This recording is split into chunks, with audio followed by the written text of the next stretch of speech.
Kain tayo mga Lodi. Bigay ito ng aking kaibigan galing probinsya. So yan, masarap to, malagkit. Titirahin ko to. At ito ang aking kainin sa umaga. Ngayong umaga. Diet mga diet. So yan, good morning. Sabi nila, what is good in the morning? So ang importante dyan,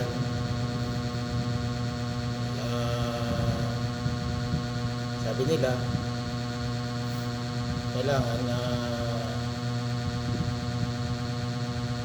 good looks, yes, attractive, very satisfactory, sabi nila enjoyable, pleasant, interesting,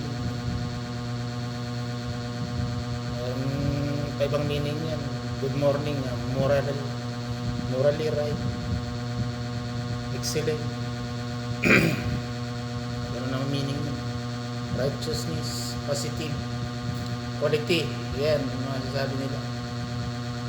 Sabi nga naman ng mga tropa, it's all good, yan, super, so good, yan ang mga tropa, sabi ng mga tropa. So yan ang mga guys, good morning. Ang importante yan lang, tayo good looks para sa good vibes in the morning. Bye bye.